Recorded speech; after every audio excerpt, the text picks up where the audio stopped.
dire. Bonjour. Ça fait longtemps. Merci d'être venu dans ces périodes un peu difficiles, je dirais. Hein? Très difficile et ennuyeuse. Ouais. Et le but aujourd'hui est d'essayer de passer en revue nos ancêtres et nos parents, à commencer par, comme point de départ, de notre grand-père commun, Saïd. Et en fait, un bon point de départ serait, tu ne l'as pas connu, moi non plus, mon père non plus. Il est né en 1850, 1915. Hein. Donc on est loin de l'avoir connu. Même ses enfants se rappellent vaguement de lui. Hein, oui. Ils sont tous morts quand ils étaient en bas âge. Oui. Oui, parlez un peu plus fort, s'il te plaît. Oui. Et décédés lorsqu'ils étaient pratiquement tous en bas âge. Hein. Oui, c'est ça. Les plus âgés, c'est Omar, il avait à peine 15 ans. Hein.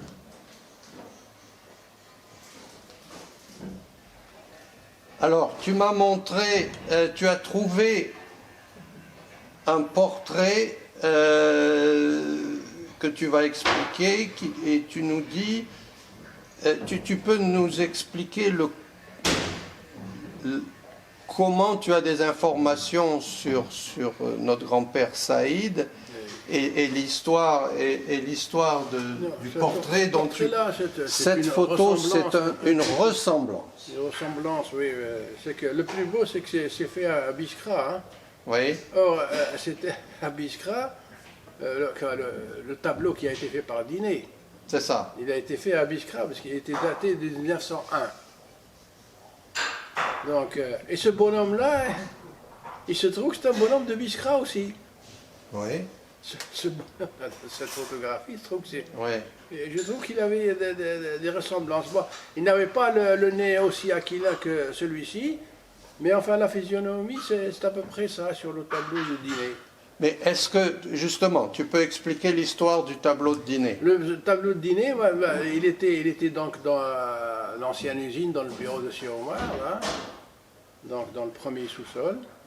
Il avait un bureau à lui qui donnait sur la grande terrasse, là, qui servait au séchage de tabac. Et qui donnait sur le ravin. Oui, bien sûr, tout donnait sur le ravin, bien sûr.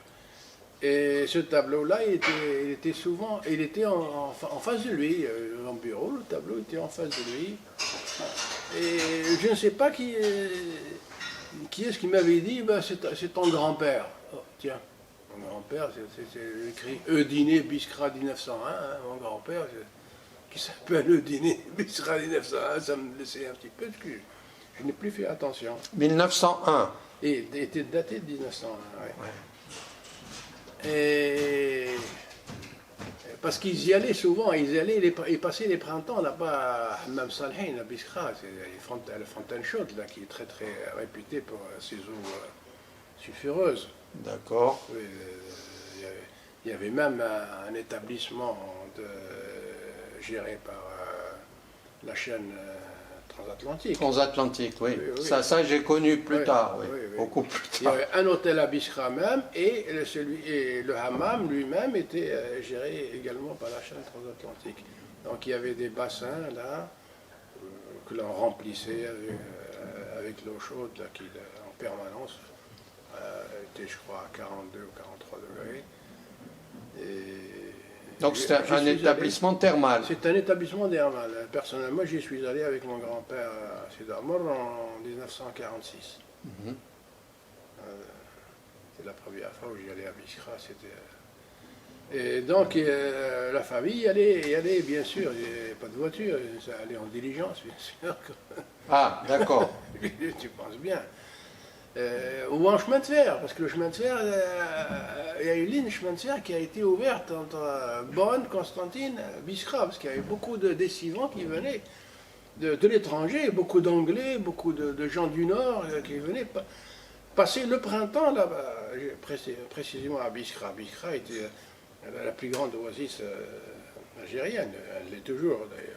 Elle était dans la littérature, Gide, Ah oui. Gide allait à Biskra, Gide, un tas de monde allait à bien Biskra. avant lui, Oui. le peintre Jean Fromentin, Oui. bien sûr. Il y a un livre extraordinaire qui s'appelle, de lui, son premier livre, malheureusement, il est très très rare, il est introuvable, qui s'appelle Lettres de jeunesse. Là, il faut le voir, là, il campait pratiquement, il n'y avait pas de diligence à l'époque, c'était à dos de cheval. Et à chaque étape, il faisait son journal, et ça a été réuni sous forme d'un livre, qui s'appelle Lettres de jeunesse, que je te conseille de lire, parce qu'il est fantastique. Fromentin. Ah, comment? Ouais. D'accord. Fromentin, bien sûr. Fromentin, sa littérature est unique dans le genre descriptif. J'ai relevé une phrase de Ingres. Ingres, le peintre Ingres. Oui. Il disait de Fromentin, si M. Fromentin avait autant de lumière et de couleur dans sa peinture que dans sa littérature, il serait le plus grand artiste peintre du monde. Ah ben c'est bien. Il faut lire les subtilités comment dire, des couleurs qu'il décrit dans ses livres. Oui, enfin bref, pour revenir au grand-père, donc par conséquent, ce portrait donc, était dans l'ancienne usine, 94, et là malheureusement il a brûlé en 1952 quand il y a eu un incendie, et je me souviens au mois d'août. Et donc, ce qui a dû... M. Omar venait juste d'arriver, il était en France, il venait juste d'arriver. Tu te rends compte, si ça a brûlé, alors qu'il n'était pas là, je ne sais pas comment il serait devenu dingue, là, il était témoin de ce qui a... Oui, j'ai retrouvé dans la dépêche de Constantine un article à ce sujet. Cette discussion avec Koudir. Et vous lire l'article de presse sur l'incendie de la fabrique de tabac Benchico. Alors, cet article, bien sûr, a été publié dans la dépêche de Constantine, mais la première fois, je l'ai trouvé dans le dossier de la police de surveillance des indigènes. Et pendant quasiment toute la durée de la colonisation en Algérie, et certainement dans d'autres colonies, il y a eu une police ou des éléments de police affectés tout particulièrement à la surveillance des indigènes. C'était une surveillance, on pourrait dire aujourd'hui, je pense, politique. Le but était de savoir tout ce qui se passait chez les indigènes, donc les Algériens, pour prévenir et maîtriser toute velléité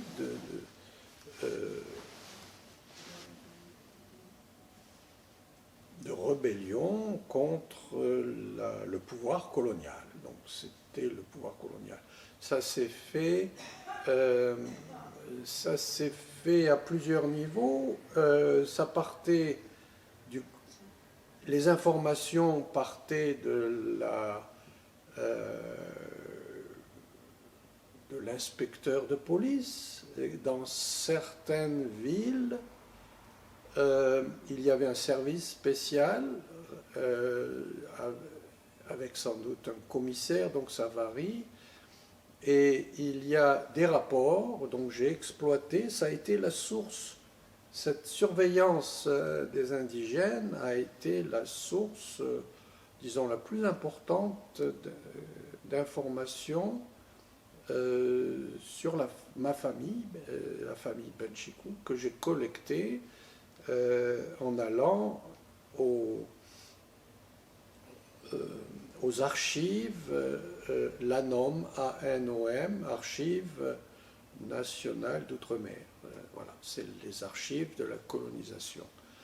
Et elles elles sont dans le domaine public depuis un certain temps pour tout ce qui concerne la période de la colonisation d'Algérie. Et donc, je suis heureux pour ma propre connaissance de l'histoire de ma famille, que ces archives existent. Mais bon, le fait que les Algériens, toute personne suspecte, je pense en plus éventuellement, était soumis, et toute personne était soumise à une surveillance. Il y avait des dossiers qui étaient faits sur chacune de ces personnes ou chacune de ces familles. Et dans le dossier, je ne me rappelle plus exactement dans quel dossier, mais c'était un dossier ouvert au nom de la famille Benchikou. Et donc c'est dans ce dossier de la famille Benchikou que j'ai trouvé l'annonce de l'article de la dépêche de Constantine du 19 août 1953. Je vais vous le lire parce que c'est assez intéressant de voir un peu comment Constantine fonctionnait en 1953. Et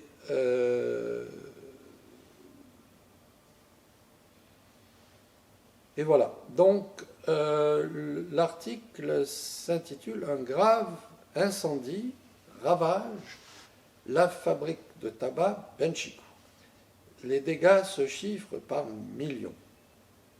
Un incendie d'une rare violence s'est déclaré hier après-midi dans les locaux de la fabrique de tabac des fils Saïd Benchikou, 94 rue Benchikou.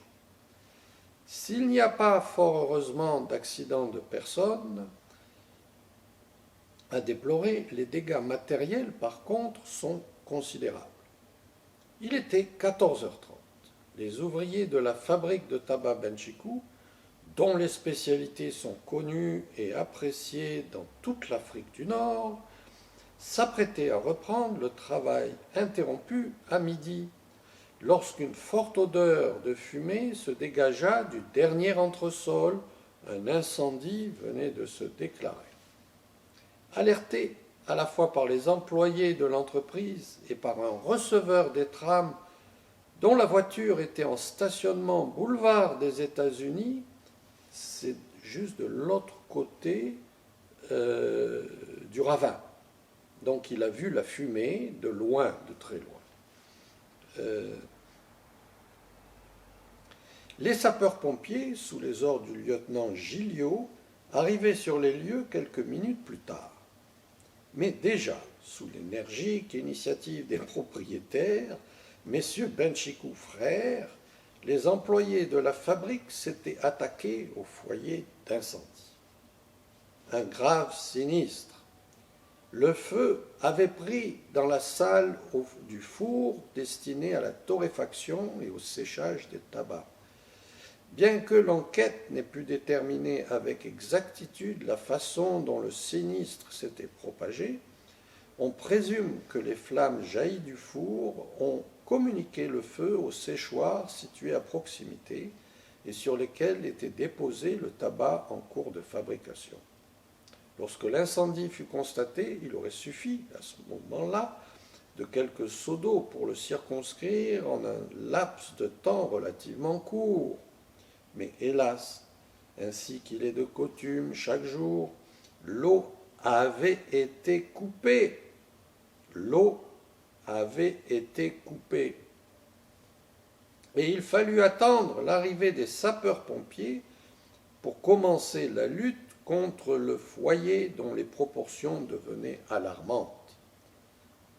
Ce manque d'eau fut également pour les soldats du feu un gros handicap.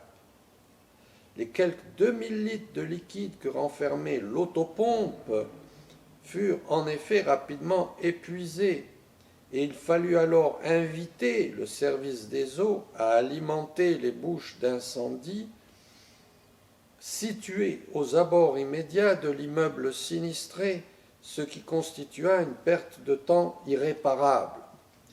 Je suppose, là c'est mon commentaire, je suppose que comme on était en plein mois d'août, je suppose qu'il y avait une pénurie d'eau. Constantine, il y a toujours eu des pénuries d'eau. Il y a toujours eu une recherche systématique d'aller de plus en plus loin de sources d'eau potable. Et le remède classique que les services des eaux ont contre les pénuries, malheureusement, c'est la seule possibilité, c'est de faire des coupures d'eau et de ne rétablir l'eau que quelques heures par jour, éventuellement. Donc ça se fait j'ai connu ça à Constantine, bien sûr, j'ai connu ça ailleurs, et voilà, c'est un fait de la vie. Alors, pendant que se poursuivait cette hallucinante chasse à l'eau, les flammes, après avoir dévoré le premier sous-sol, jaillissaient des fenêtres donnant sur le rumel, communiquant l'incendie aux 2 étages supérieurs. En moins d'une heure, des milliers de bourses de papier destinées à contenir le tabac étaient détruites sous l'effet conjugué de l'eau et du feu. Bien sûr, dans beaucoup d'incendies, l'eau fait autant ou sinon plus de dégâts que le feu lui-même. Inexorablement, les flammes avides achevaient de détruire ce que l'élément liquide avait épargné. Des quantités considérables de tabac en cours de fabrication se trouvèrent littéralement noyées. Certaines machines subirent aussi de graves dégâts. Après des heures d'efforts acharnés et continus, sapeurs-pompiers et personnel de l'entreprise vinrent à bout de l'incendie. Il aura fallu 5 lances pour le vaincre. Dégâts considérables. Dès que la nouvelle du sinistre fut connue, M. Casse-Juste, secrétaire général de la préfecture, représentant M. le préfet Bernard Lecornu et M. le commissaire divisionnaire Fiori, rentraient ce matin même de congé, entre parenthèses, si Omar, mon oncle Omar, qui était le grand patron de l'usine, de l'entreprise, était lui aussi rentré de congé la veille.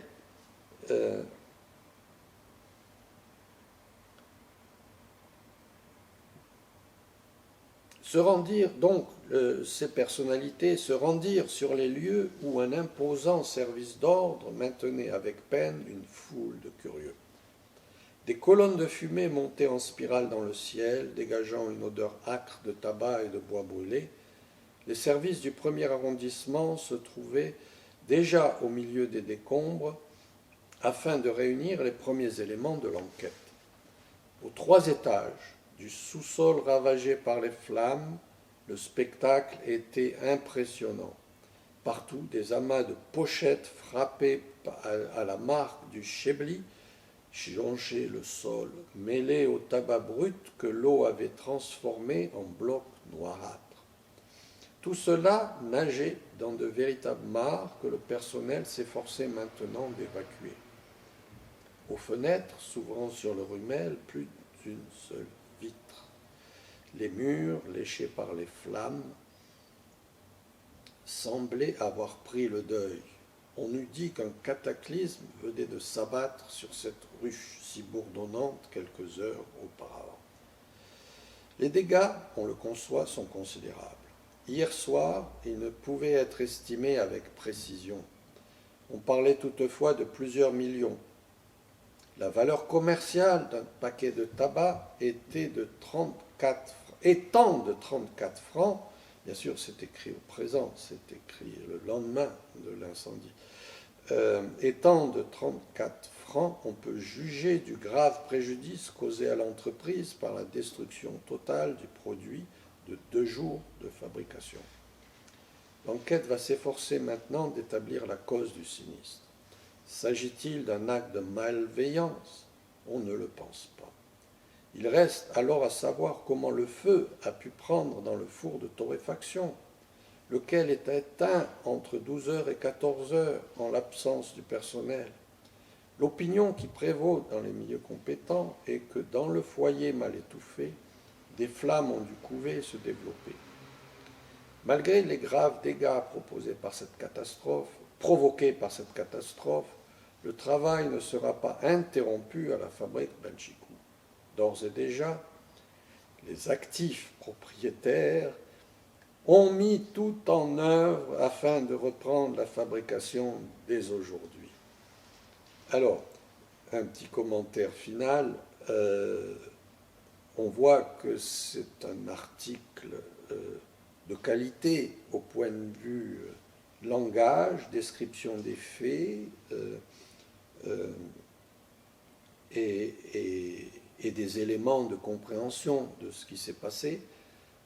Et je voudrais simplement ajouter que l'usine en question, la fabrique de tabac Benchicou, était à peu près 100-150 mètres du siège de la dépêche de Constantine. Et donc, quand il y a eu cet incendie, quand il y a eu cette alarme, je suis sûr que beaucoup de monde de la dépêche de Constantine est venu voir et que les meilleurs reporters, ou le meilleur reporter, s'est attelé à l'écriture de cet article. Mais pour revenir à la peinture, 1901, donc c'était un portrait du grand-père. Le grand-père qui était à peu près un portrait en buste, comme celui-ci. Comme celui-ci, donc, oui. et alors... Mais il avait, la différence, c'est que, comment dirais-je, le turban n'était pas en couleur marron, là, oui, était blanc. Il était blanc. Oui. Et le visage, les le traits du visage, c'est visage. à peu près ça, la moustache, la barbe, sauf qu'il n'avait pas un nez aussi prononcé aquilin comme ça, non, il avait un nez droit. Oui. Oui. Il avait un droit, même légèrement relevé. D'accord. Comme exactement le portrait de son neveu, Abdelkrim. On a son portrait, je l'ai trouvé.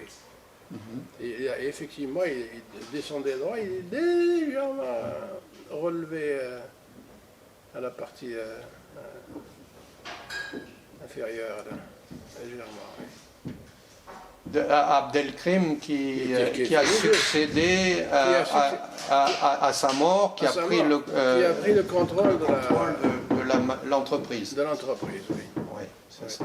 Donc ils avaient des ressemblances. Et Abdelkrim, tu l'as connu personnellement? Ah non, je ne l'ai pas connu, il est mort en 1926. Il est mort avant. 1926, mais heureusement le seul portrait qu'on a trouvé, c'était à l'occasion de la circoncision de son fils. Oui. Il avait donc invité tout un orchestre là pour faire la nouba, quoi. Et il était là parmi les personnages. Oui, c'est la photo dont on l'a échangé par mail il n'y a pas longtemps. Je l'avais envoyé par mail. Oui, donc là qu'il est, oui, à l'extrême droite, debout. Voilà, debout, effectivement. C'est pas un portrait, mais c'est une image. Oui, c'est une image. J'ai extrait le portrait, moi, de cette image, malheureusement. Et donc, il avait, tu dis, le nez d'Abdelkrim. Oui. Ils avaient le même nez, oui. Donc droit, mais légèrement retroussé à la partie supérieure. Légèrement. Très bien. Oui. Dans le tableau de dîner. Hein. Oui, dans le tableau de dîner. Donc c'est ton souvenir personnel du tableau de dîner. Mais il n'a pas le nez aquilin comme celui-ci, non. Oui. Absolument pas. Je veux dire, c'est pour l'allure, oui. Le teint un peu plus blanc, parce que celui-ci est un peu allé par le soleil. Basané, oui. Basané. Oui. Et le turban blanc. D'accord. Très bien.